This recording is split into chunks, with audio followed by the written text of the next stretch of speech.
secundaria tercer grado. Ciencias, química. ¿Cómo representar los materiales?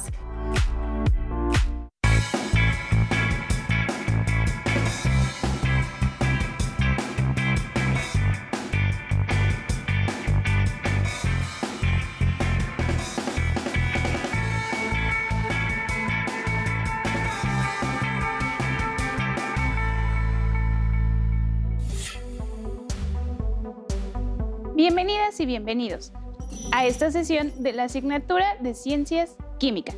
Es un gusto estar con ustedes en Aprende en Casa para seguir aprendiendo en el maravilloso mundo de la ciencia. Mi nombre es Andrea Yanalté Sánchez Zamarrón. Y el mío, Álvaro Fernando Calderón Calderón. La emergencia sanitaria aún continúa, por lo que es importante seguir cuidándonos. Recuerden mantenerse en casa en la medida de lo posible. Si es indispensable salir, utilicen cubrebocas y lávense las manos frecuentemente con suficiente jabón durante al menos 20 segundos. Si no disponen de agua y jabón, utilicen gel antibacterial con una concentración de 70% de alcohol. Antes de iniciar, queremos compartir con ustedes una frase del químico y premio Nobel Glenn Theodore Siebert. La educación científica de los jóvenes es al menos tan importante, quizá incluso más, que la propia investigación. Así es, estamos convencidos, igual que él, de la importancia de la formación y la divulgación científica. En esta sesión, revisaremos la importancia de los modelos en la ciencia, como una manera de representar y simplificar un proceso. En particular, explicaremos los alcances y limitaciones del modelo corpuscular. Finalmente, con este modelo, representaremos mezclas, compuestos y elementos. Reflexionen en torno a los problemas que se presentarán y desarrollen las actividades planteadas.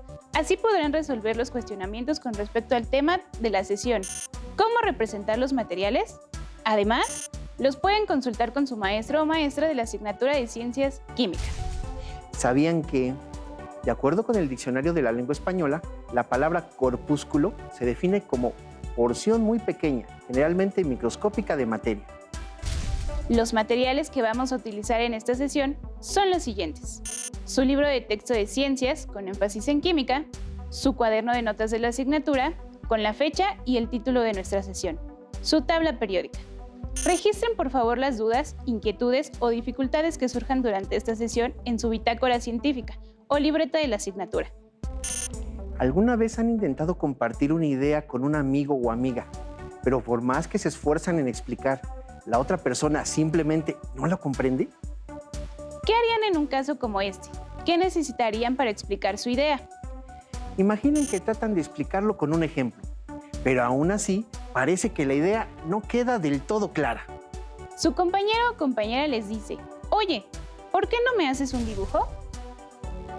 Toman papel y lápiz y comienzan nuevamente la explicación, pero ahora apoyada con dibujos, flechas y referencias. Y por fin, todo queda claro. ¿Fueron de utilidad el ejemplo y el dibujo? ¿Cómo se les llama a estos recursos? Observen con atención el siguiente video y reflexionen. Esta maqueta la hizo mi tía. Verán, ella es arquitecta. Vino de visita y en unos minutos se la llevará a su trabajo donde presentará su proyecto de construcción. ¿Ustedes saben por qué mi tía hace una maqueta cuando busca construir un edificio? Ella elabora planos y maquetas para representar sus ideas ante los demás. A esto se le conoce como modelo. Sin embargo, hay otro tipo de modelos. Por ejemplo, los modelos científicos. Un modelo científico es una representación que nos permite entender cómo es un objeto, un suceso o un fenómeno natural. Un modelo científico surge de las respuestas que los investigadores dan a las preguntas que se originan de sus observaciones. Los modelos científicos son válidos mientras su explicación sea satisfactoria, pero nuevas evidencias generan nuevas explicaciones y pueden inspirar la formulación de nuevos modelos. Conforme se conocen más detalles del fenómeno relacionado con un modelo propuesto, este último requiere de modificaciones que satisfagan de mejor manera la descripción del fenómeno que se estudia. Regresemos al ejemplo de la maqueta. Si el terreno donde se asentará la casa es de roca firme, los cimientos deben ser sencillos y poco profundos. Pero si el terreno es fangoso, los cimientos deben de ser más profundos y de mayor área para evitar que se hunda el edificio. Nuevos datos modifican el modelo. Si además el edificio también se construye en una zona de grandes nevadas, el techo debe permitir que la nieve se resbale y no se acumule. Hay que modificar el modelo nuevamente.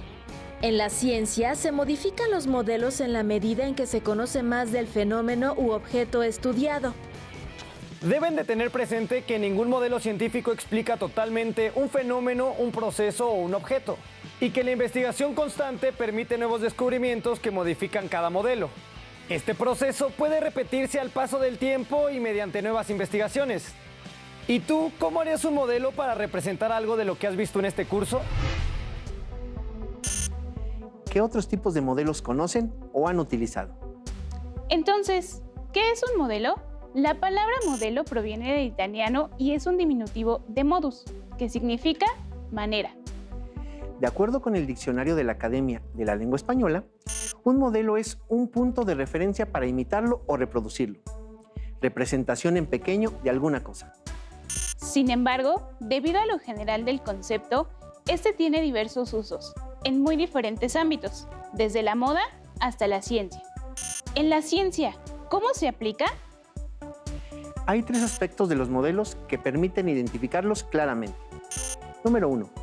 De acuerdo con la analogía, los modelos pueden ser mentales, materiales o matemáticos. Número 2. De acuerdo con su contexto, es decir, el uso que se les da, pueden ser a su vez didácticos, como los que utilizamos en nuestras sesiones, o científicos, como los usados en grandes laboratorios. Número 3. De acuerdo a la porción del mundo que se va a modelar, puede ser una idea, un objeto, un proceso o un sistema. Observen con atención la siguiente imagen donde se representan estos aspectos.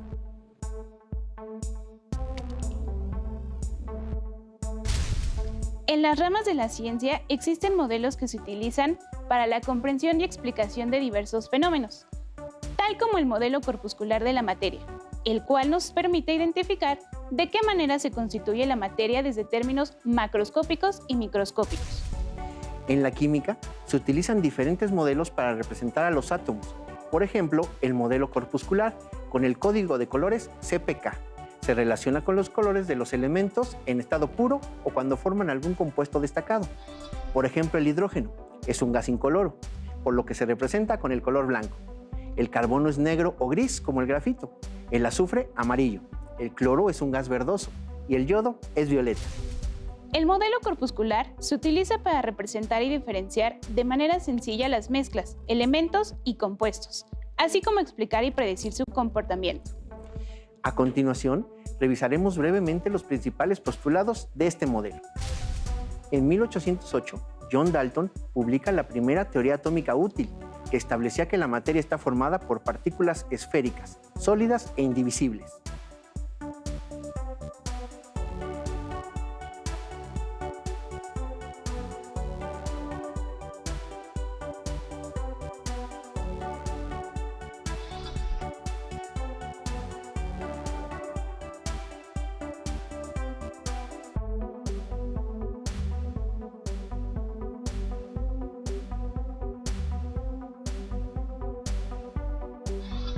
En 1857, Julius Clausius desarrolla este modelo de forma matemática y establece que el choque entre las partículas de los gases produce la presión.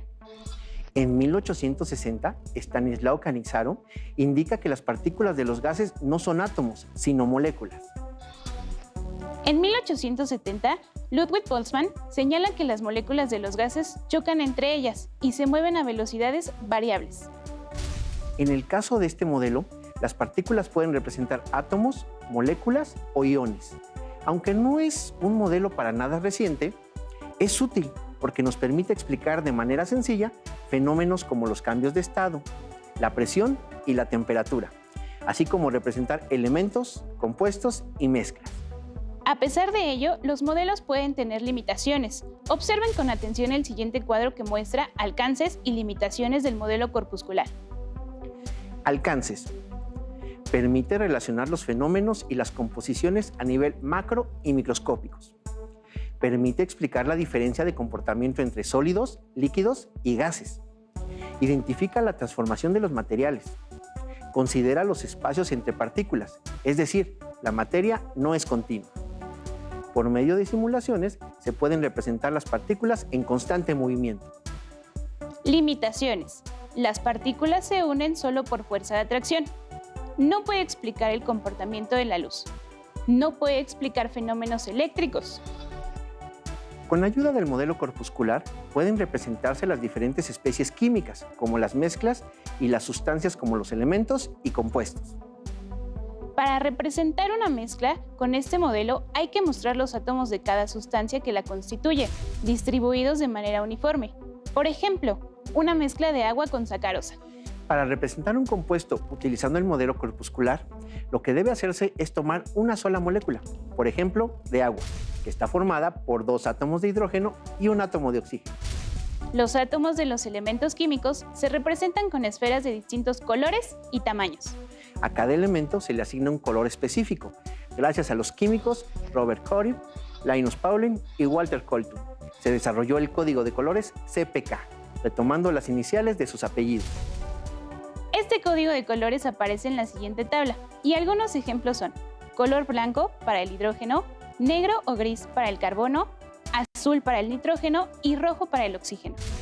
Ahora vamos a observar el siguiente video sobre cómo el modelo corpuscular explica los cambios de estado. Recuerden que una de las ventajas del modelo corpuscular es que nos permite explicar de manera sencilla situaciones cotidianas, como en este caso los cambios de estado. ¿Sí?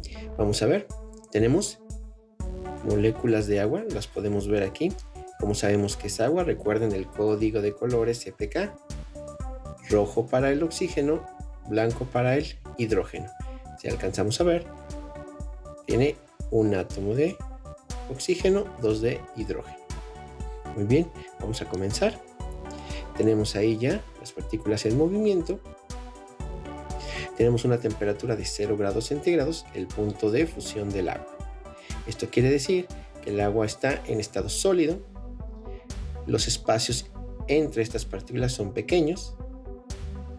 Pero ¿qué pasa si aumentamos la temperatura? Empezamos a aumentar la temperatura y los espacios entre estas partículas también aumenta, lo que provoca un cambio de estado. Y si sigue aumentando la temperatura, llegamos al momento en que este sólido que teníamos inicialmente se va a convertir en un gas, donde las partículas se mueven en todas direcciones. Muy bien, ahora representaremos una mezcla de 2 gases mediante una simulación del modelo corpuscular. Ahora vamos a representar una mezcla utilizando el modelo corpuscular. Vamos a ver, tenemos un recipiente dividido en 2 partes. Del lado izquierdo vamos a colocar moléculas de un gas. Recuerden, de acuerdo a su código CPK, el color azul corresponde al nitrógeno. Vamos a colocar estas moléculas para simular la composición del aire. En este caso el nitrógeno sabemos que se encuentra en mayor proporción. Y del lado derecho vamos a colocar, así es, el oxígeno. Recuerden que en este caso su color corresponde al rojo. Entonces es importante recordar que el modelo corpuscular considera los movimientos de las partículas. Muy bien, los tenemos separados, pero ¿qué pasa si eliminamos esa división?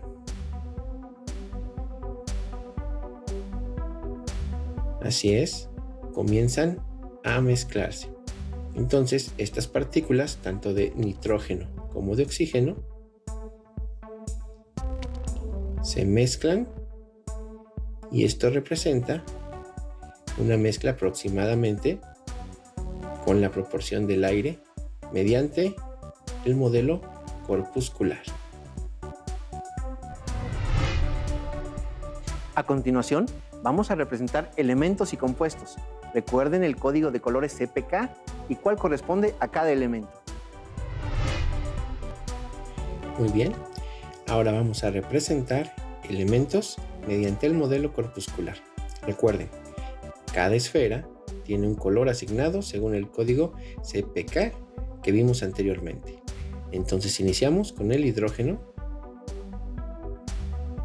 el oxígeno, carbono y nitrógeno. Pero recuerden que los elementos gaseosos forman moléculas diatómicas. Vamos a completar el hidrógeno. Ahí está, hidrógeno molecular, oxígeno molecular y nitrógeno molecular. Y podemos observar sus vistas en 3D. Tenemos ahí el hidrógeno,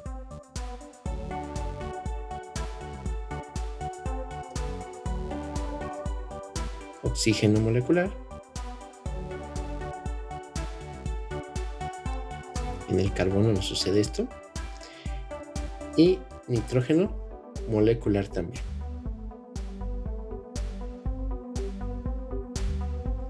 Muy bien, ahora podemos representar también compuestos, recuerden, formados por 2 o más elementos. Vamos a empezar con uno muy conocido. Tomamos un oxígeno y 2 hidrógenos. Tenemos nuestra molécula de agua.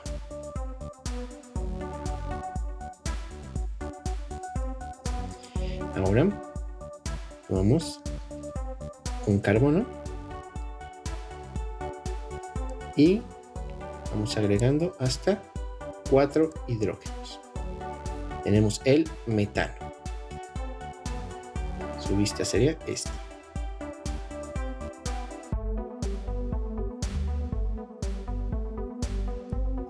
Vamos ahora con otro ejemplo. Tenemos nitrógeno y vamos a tomar 3 hidrógenos para formar amoníaco. Muy bien, su vista sería la siguiente. De este modo, utilizando esferas de diferentes colores, podemos representar elementos y compuestos. Ahora resolveremos los retos químicos de esta sesión. El primero consiste en representar los siguientes elementos, compuestos y mezclas utilizando el modelo corpuscular y el código de colores CPK. Cl2, cloro molecular. CCl4, tetracloruro de carbono. O2, oxígeno molecular. CO, monóxido de carbono. N2, nitrógeno molecular. CO2, dióxido de carbono y aire. Pueden hacerlo en su bitácora científica y usar hojas de colores. También pueden utilizar esferas de diferentes tamaños del material que tengan a la mano, incluso masa, plastilina o barro. Para nuestro segundo reto, observen atentamente las siguientes imágenes, donde se representan diferentes materiales mediante el modelo corpuscular, e identifiquen si se trata de un elemento, un compuesto o una mezcla.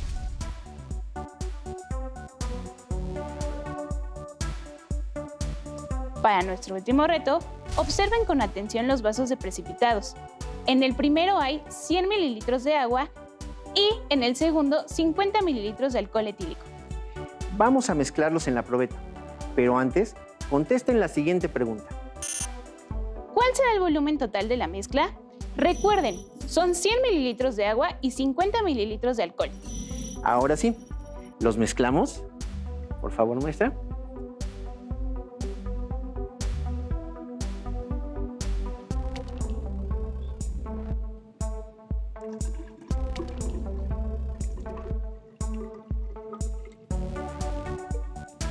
Y observamos. Son 146 mililitros. ¿Qué sucedió? ¿Por qué el volumen total es menor? ¿Fue correcta su respuesta? Utilizando lo aprendido sobre el modelo corpuscular, ¿cómo pueden explicar la diferencia? Pueden utilizar la siguiente tabla.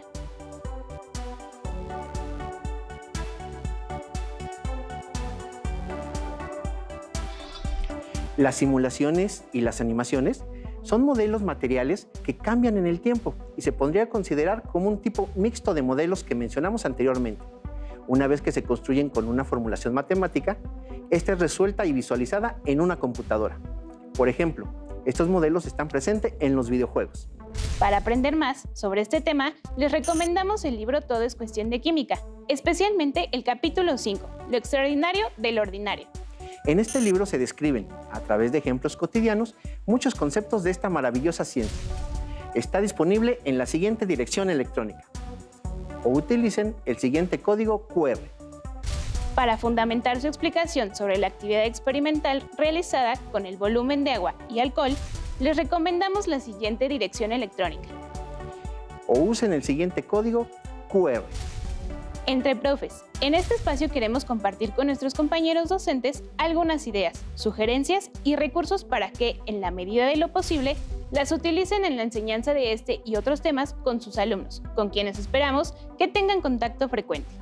En esta ocasión, queremos sugerirles el artículo de divulgación Una tipología de los modelos para la enseñanza de las ciencias, de José Antonio Chamizo. En él se presenta una definición y una tipología de los modelos para su uso en la enseñanza de las ciencias, por medio de la modelación, disponible en la siguiente dirección electrónica o utilizando el código QR. Esperamos haberlos motivado a compartir nuevas experiencias del quehacer científico. Identifiquen cómo aplicarían los conocimientos de esta sesión a su vida diaria. Compartan lo que más les llamó la atención con familiares y amigos por medio del correo electrónico o plataformas educativas si te es posible. Listo, terminamos, pero aún nos queda mucho por explorar y descubrir. Así que nos vemos pronto aquí en Aprende en Casa. Hasta la próxima. Si tienes dudas o necesitas ayuda, llama al Centro de Apoyo Pedagógico a Distancia. El número de teléfono para secundaria es el 55 36 01 71 23. Si requieres consultar los libros de texto en versión digital, recuerda que los puedes encontrar en la página conalitec.cep.gov.mx. Y recuerda que también cuentas con el sitio aprendeencasa.cep.gov.mx, en donde podrás ver nuevamente los videos de los programas y además encontrarás actividades para fortalecer tus aprendizajes. También te invitamos a que consultes la plataforma nuevaescuelamexicana.cep.gov.mx.